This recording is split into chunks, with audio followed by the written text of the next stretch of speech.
Alrighty, it is Wednesday, April 2nd. No, Thursday. Thursday, April 2nd. Back at the dump. 2 o'clock. Got a couple hours to get at it. So that's what we're going to do. It's starting to thin out a bit, so I get the feeling this little section is about played out. But if I go in that direction, or if I go in that direction, it might change dramatically. Don't know. Till I get to digging.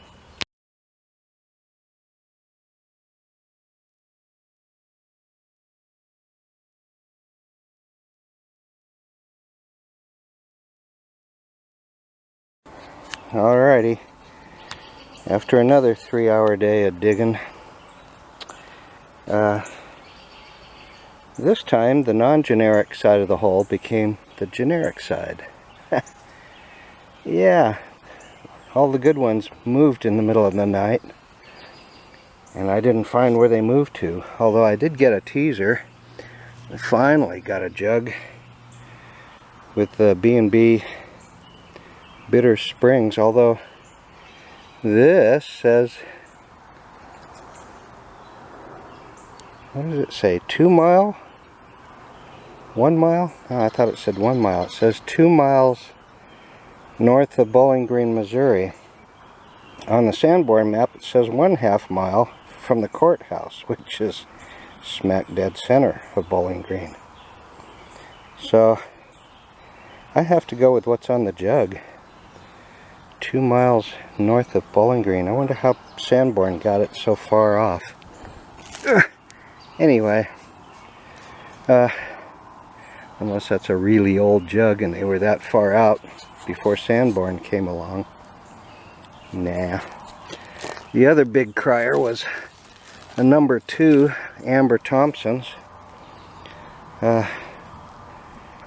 And this one also has the slugged out Chicago part. I'm assuming the Thompson's is slugged, but that part's missing. Wouldn't have hurt my feelings any to dig up a second one. And then, what did I do? Oh, I dug up a pre-Rexall Purnell and McGee. At least I'm thinking it's pre-Rexall. It's got an earlier lip, and I don't see, it says Druggists and I'm assuming Chemist, Bowling Green. I don't see any room for Rexall there. But then again, that's all I dug up of it. So anyway, it was still a fun dig. I did get one of the last bottles out of the hole near the out of the top is Glover's Imperial Mange Remedy. I always like digging these up. They just crack me up. And no, you'll never dig them up in teal or yellow or cobalt blue, because those are all fantasy bullshit bottles from the 70s. I remember when they used to sell them in the stores.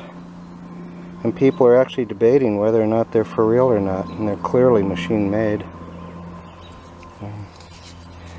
I didn't even check to see. Yeah, this one's tooled. No machine made here. Anyway, it was a fun 3 hours.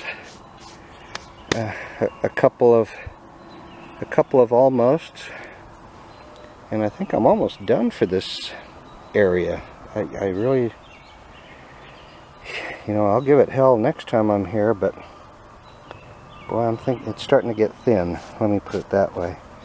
Back by this tree, I was going that way underneath, and might be something back, you know, back where I came from along the sides. I got the feeling this was a ravine because it sloped like this going down into that corner. That's why I was following it, hoping for something further down. And that Bowling Green jug was like 6 inches under the surface. I mean, that was damn near on the top. So you can never tell. Never know.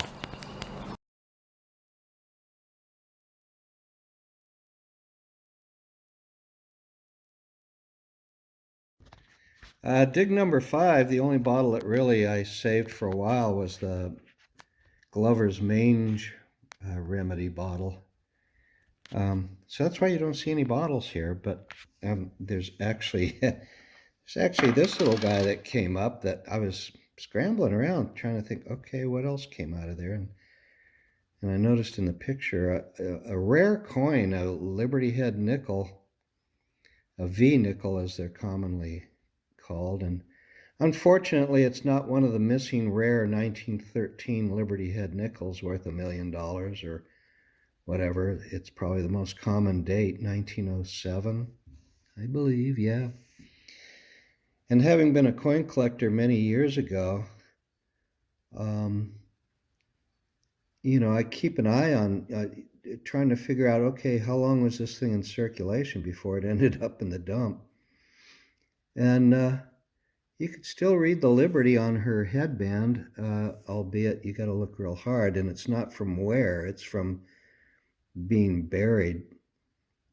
Anyway, the condition is very good, I would say. I don't think it's fine, but, and then I'm no grader of coins, but clearly it doesn't look like it had been in circulation all that terribly long. So I'd say this probably was lost into the dump about 1910, which would kind of match up with what I've been digging. So anyway, not a bottle, but hey, what the heck? It's money. It's more money than I usually make digging bottles, at least cold hard cash. Yeah.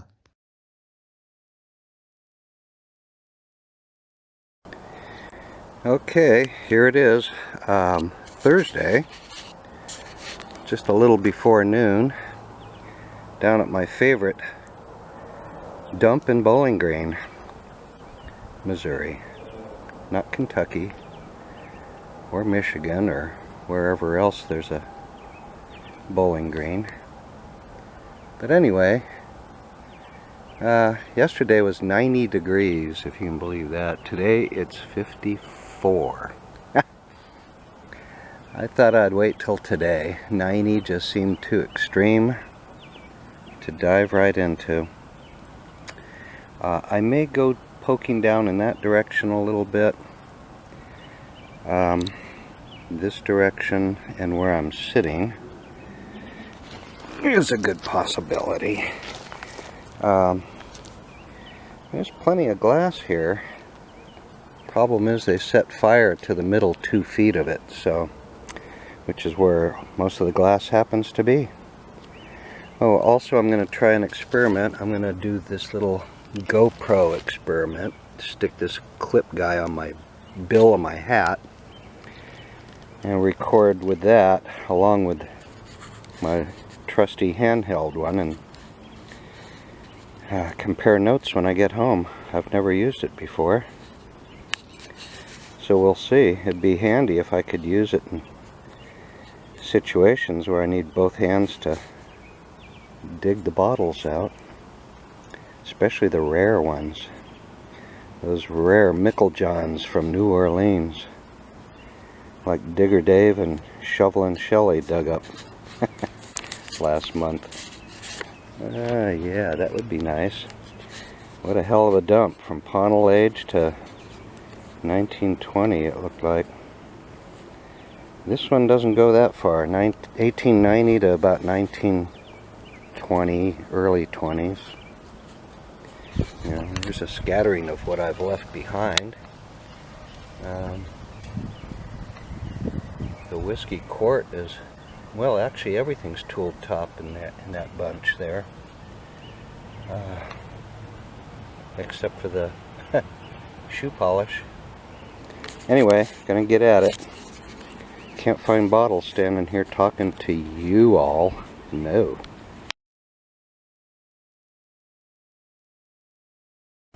Well, okay. Not too long into it, came across this bad boy. I don't feel any embossing anywhere, so it's probably just a big blank. But it's full of juice. Full of goose juice. And over. No writing, no writing, no writing. No writing. Boo-hoo. Nice big beefy med. In perfect condition, it looks like. No chips, cracks, hits, misses. And Digger Dave says if you shake it up and it bubbles or foams, and you got something more than water. This really isn't foaming at all, really. It's rainwater, as 90% of these things are. Especially if it had booze in it. People just didn't throw away booze. Somebody would drink it. Grandpa Walton, maybe. Yep. Anyway, I did earlier. Last bottle out of the hole was a late tool top Kilmer's swamp root, small size. Well, small as in it ain't the big one. So, at least we're finding stuff. Pretty quick, too. I like it.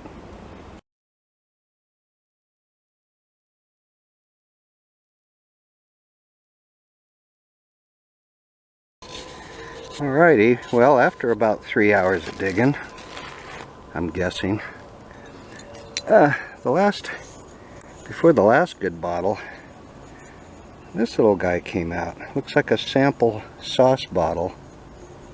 Norton Cato Manufacturing, Detroit, Michigan. Has a patent date on the bottom of, I don't know what the hell it is, 1882? I can't read that without my glasses.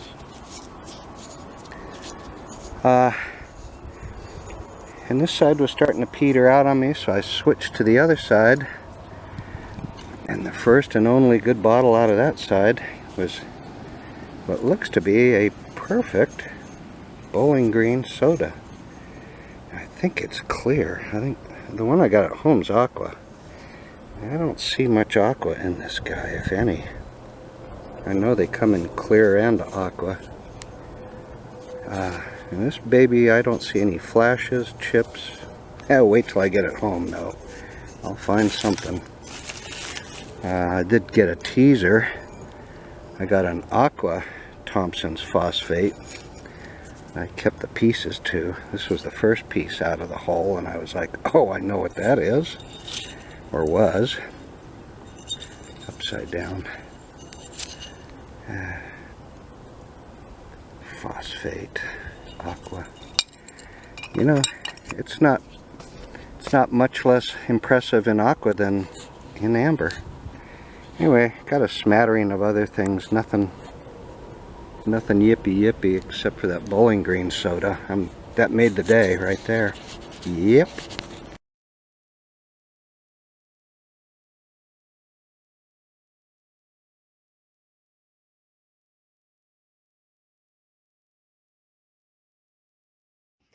And then, let me see, this dig at the dump produced my only completely damage-free hutch from Bowling Green, and it's a clear variant, which is okay. There seem to be fewer of these than the aqua ones, but the aqua ones seem to be more crude. So, of course, I always want whatever's more crude. You know, if it was vice versa, I'd be looking for one of these. But these all seem to be lacking any kind of whittling or overall extra crudity to them. The aqua ones tend to have more whittle to them and just have an all-around older look to them. But still, that being said, I don't think I even knew there was a clear variant till I dug this one up. So yeah, any day that you dig up a hutch is a good day. I don't care if you got a dozen of the same one. Well, that would get old. That happened to me at this dump. I dug up half a dozen from Iowa, Keokuk. Jay Berkey. from Keokuk. He got around. But anyway, yeah, it was worth mentioning. Well, whatever this bee thing is, I doubt it's a soda. It feels too big. And it feels... Oh, looky here. Looky here. I gotta wipe this puppy off. I don't know what we got here. It is Keokuk, a J. Burke hutch, all the way from Keokuk, Iowa. Well, you know, had I been thinking, yeah, I know the B is for Burke and Keokuk, but all the way here in Bowling Green, I'll take it anyway. It's a cool bottle. Yeah, very cool. Crazy. How far is Keokuk from here? Jesus, 100 miles? More?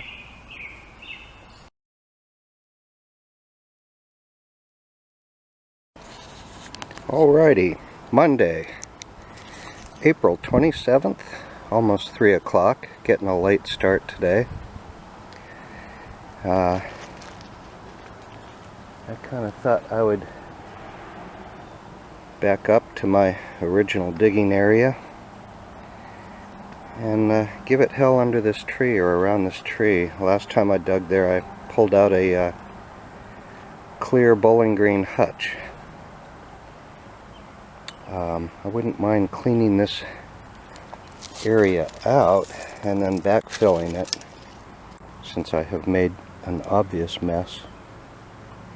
I don't want to be too obvious, but I don't want to bury up anything that's not dug up yet. Back in this corner, that might be the case. Also perhaps back under there. I think I had a little shelf of use layer back in there. So that's the plan. Just kind of determine whether or not this spot is played out yet or not.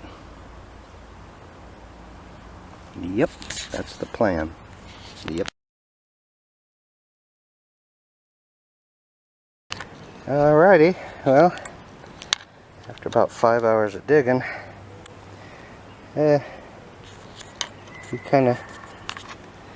we petered out over in this direction, so we moved our operations over by the tree. And we got a smattering of things, nothing yippy skippy. And typical to the dump's nature, right about when I'm ready to quit, it usually shows up something. And what we got here is a soda, I think. And it's almost wiggled loose. Something's holding it in there. Piece of crusticle. And we got a crown top. Most likely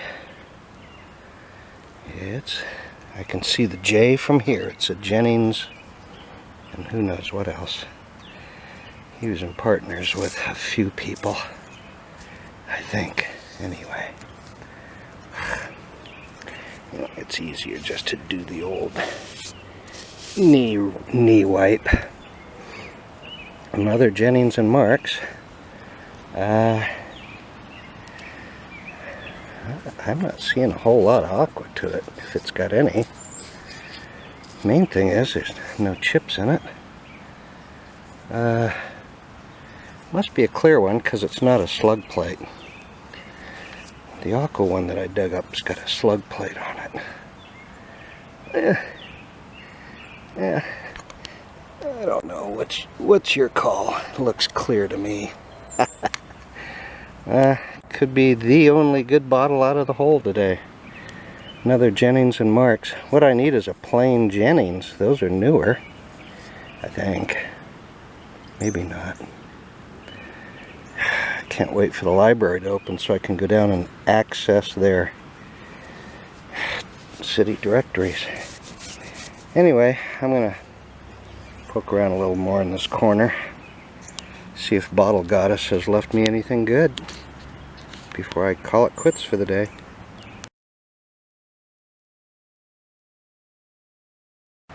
Well, okay. Not more than 2 minutes went by when this bad boy showed its head, and it's full of embossing. Hey, this bad boy's got everything, including the continents. I don't know what it's got on it, but usually these are like Irish whiskey of some sort. I have no idea. This one's not familiar to me. Meaning, I've never seen it before. I'll get back to you in a minute when I clean it up. Otherwise, I'm going to be here for the rest of daylight. Well, according to the embossing, I'm instructed to return this to London, England, because it remains property of Sir R. Burnett. I got the feeling they're long dead. But, typically of the European and English and Australian bottles, these tops are all funky and applied the old school way. Right up to 1920, I think. But it's cool. Never heard of it. I'll take it all day long. Probably worth 10 bucks, but who cares? I think it's cool. Cooler than shit.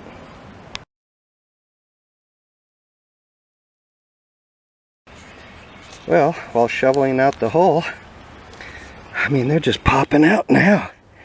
I can see the embossing already on this one. What do we got here? Gee, looks like another Jennings and Marks.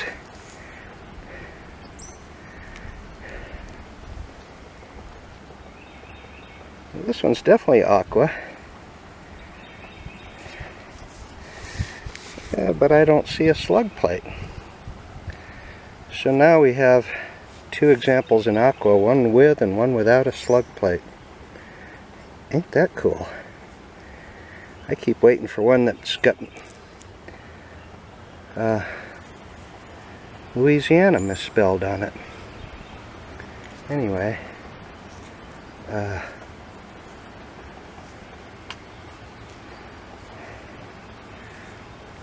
gotta make sure this thing's still tool top. Well, sure looks like one. Yep. Very good. Jeez. And I haven't even gotten back in with a scratcher yet. Been digging all day for this spot. I guess I'm going to stick around a little longer than I thought.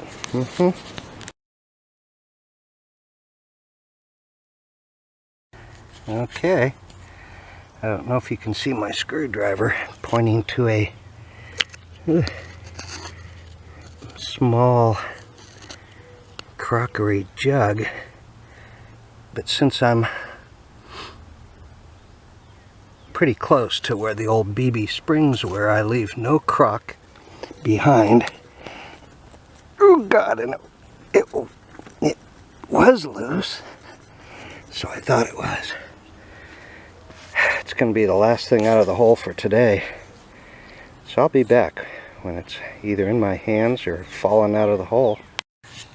Well, alrighty. It just took 2 hands to wiggle it loose, and it's ready to come out. And it is apparently all there. Handle and all. Oh, it's tattooed, but not what we were hoping for. Western stoneware. Oh boy. These puppies are pretty common, though this is about the smallest size I've ever dug. It doesn't even look like a gallon. Half gallon, maybe. Shooting Shinola. Doggone. I was just hoping and hoping, because some of those BB springs are pretty small. Oh well, it was exciting while it lasted. Yeah, it was.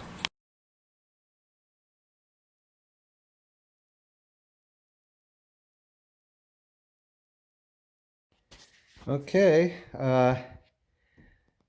this is the only survivor of the last portion of this video, mostly because, like I said in the video, I just think it's super cool.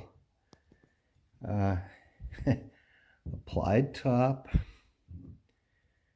and it's just loaded with all this embossing. Really still hard to see. I cleaned it best I could old school. Trademark with a crown. This bottle is not sold, but remains property of Sir R. Burnett and Co., London, England. You know, nothing like saying, you know, I dug really hard for this thing. I sweat over it. And I still don't seem to own it somehow. Anyway,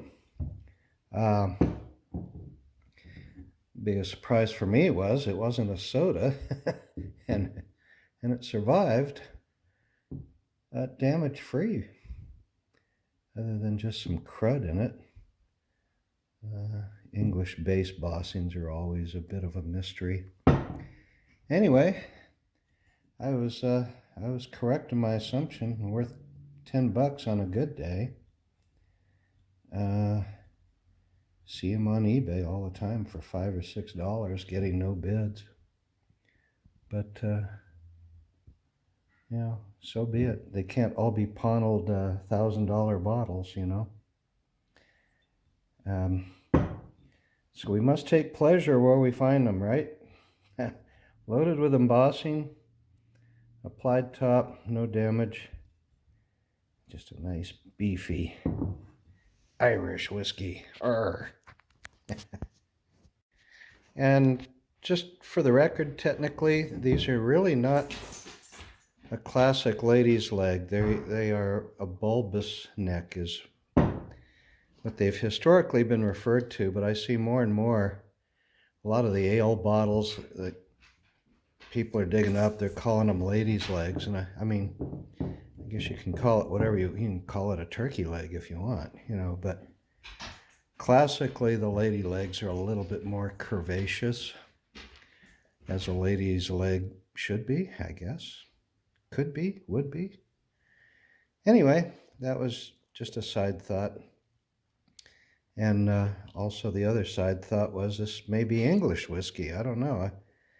I kind of was flippant with the Irish idea, just because everything I've seen like this before was Irish, but being London, England, I would think would kind of raise their hackles a little bit.